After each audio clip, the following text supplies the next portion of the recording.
నేను నీకు ఆజ్ఞాపించు ఈ మాటలు నీ హృదయములో ఉండవలెను. దేవుడు నీకు నాకు యాజ్ పేరెంట్స్ ఆజ్ఞాపించేటటువంటి ఈ మాటలు మన హృదయాల్లో పెట్టుకోవాలి. ఎక్కడో రాసి పెట్టుకుంటాం కదా, మన హృదయాల్లో రాసి పెట్టుకోవాలి. So these little words that I'm just about to release for you are from God for you and for me. None of us are perfect. Perfect God is asking us to do something. నీవు నీ కుమారుడు అన్నప్పుడు కుమార్తెలు అని కూడా అర్థం. మామూలుగా translation అలా వచ్చింది. యువర్ సన్స్ అండ్ డాటర్స్, వాటిని అభ్యసింపజేసి. Two different things. Okay, now if you look at it, it says, thou shalt teach them diligently unto thy children. You can just tell them or you can teach them. And the third thing is you can diligently teach them. చెప్పొచ్చు, నాన్న అది తప్పు, ఇలా చేయకూడదు చెప్పొచ్చు ఓ మాట.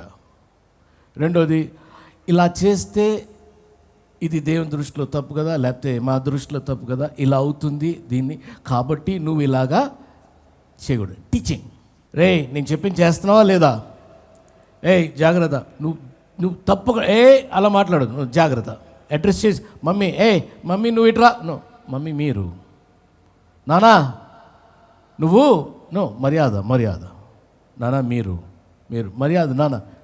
That is what you are correcting them diligently.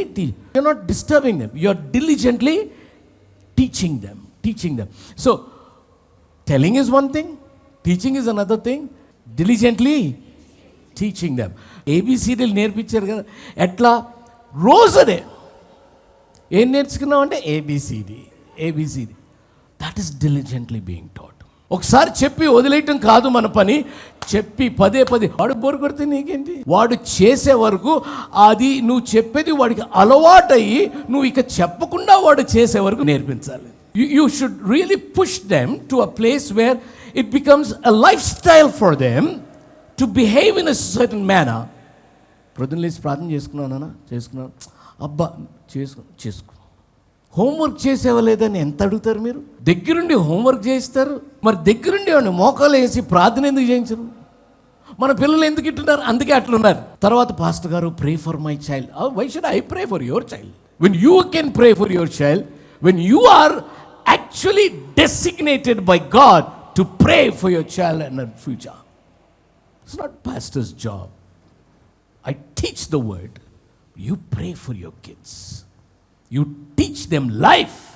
ఎప్పుడు నేర్పించాలంటే పిల్లలకి, నీ ఇంట కూర్చుండునప్పుడును, త్రోవను నడుచునప్పుడును, పండుకొనునప్పుడును, లేచినప్పుడును వాటిని గూర్చి మాట్లాడవలెను. Don't complain on your children are the best. If my son misbehaves, it's my problem. I didn't teach him properly. ఎప్పుడు టీచ్ చేయాలి? దానికి ఒక సమయం లేదంటున్నాడు దేవుడు. అన్నం తినేటప్పుడు చెప్పొచ్చు, పండుకున్నప్పుడు చెప్పమంటున్నాడు. పండుకున్నప్పుడు కూడా అలాగా రిలాక్స్ అయ్యి పండుకున్నప్పుడు కూడా ఆయనకి ఏదో ఒకటి 4 మంచి మాటలు, ఏంటి దేవుని గూర్చిన మాటలు చెప్పాలి. How can you be a good parent? Good parenting starts and begins with your own walk with God. నేను ఒక మంచి పేరెంట్గా ఎలా ఉండగలను?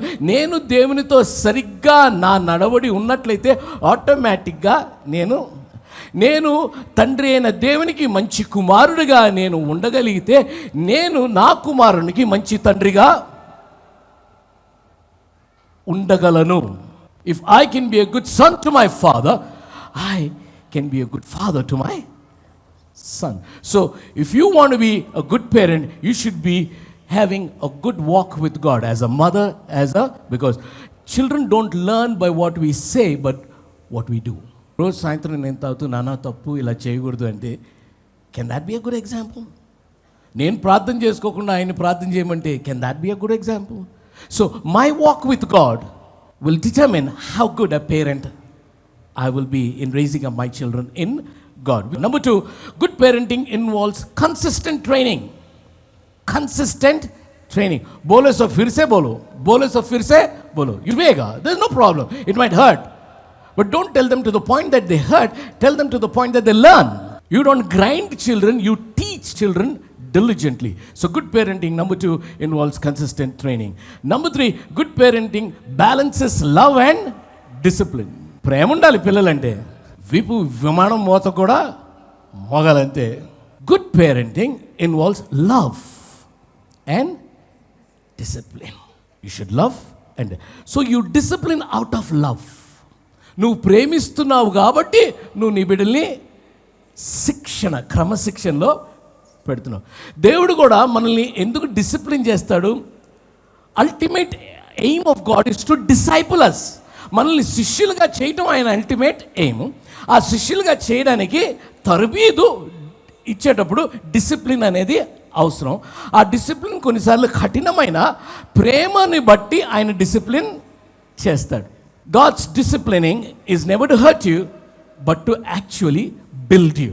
Good parenting, it's a good mixture of love and discipline. And the last one is, good parenting depends on God's grace. దేవుని కృప లేకపోతే ఏది చేయలేం.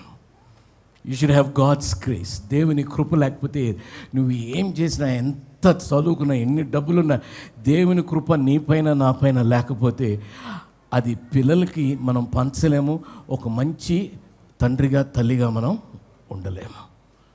So we need the grace of God not only to live our daily lifes, but we need the grace of God even to bring up our own children. So as I walk, I take my kid along. అయితే కొంచెం లెఫ్ట్కి రారా, road బాగలేదు, కొంచెం right, road మీద ఏదో ఉంది, గుంటుంది, jump from here. Got the point? All right. What am I doing? I'm guiding. You're right. Very good. I'm guiding him. And now I say, come like this. I'm leading him. Okay? I'm leading him. I say, koncham right, left, I'm encouraging him. Okay? Kinda paddadu. Say, get up. You can do it. I'm building him. As a person you can do it. ఎందుకురా తక్కువ మార్కులు వచ్చినాయి, fail అయ్యో? నేను ఎప్పుడైనా pass అయినా? మీరు చూడండి, మీకు ఎప్పుడైనా 90 వచ్చినాయా? పేరెంట్స్కి 99 వచ్చినాయా?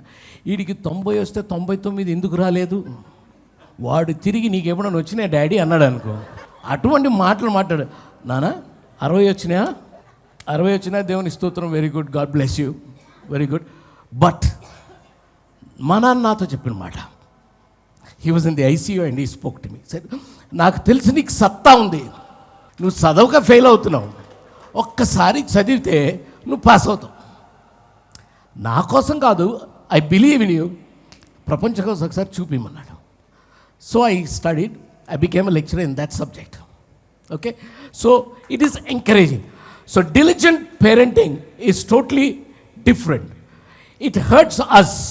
మనం పేరెంట్ చేసేటప్పుడు మనకు కొంచెం కష్టంగా, ఇబ్బందిగా అనిపిస్తుంది, బట్ ఆపొద్దు. అది ఖర్చుతో కూడింది, పేషెన్స్తో కూడింది, నీ నడవడితోటి, దేవునితో నీ నడవడితోటి కూడింది. If you can do that, you can make them absolutely fantastic children in the days to come. చాలా దరిద్రమైన రోజులు మనం ఆల్రెడీ ఉన్నాం. ఈ రేపొద్దున బడికి వెళ్ళి వచ్చి I feel like a girl అన్నాడంటే మీకు అర్థం కాదు. అలాంటి రోజులు ఇవే. గవర్నమెంట్ వాళ్ళని సపోర్ట్ చేసే రోజులు.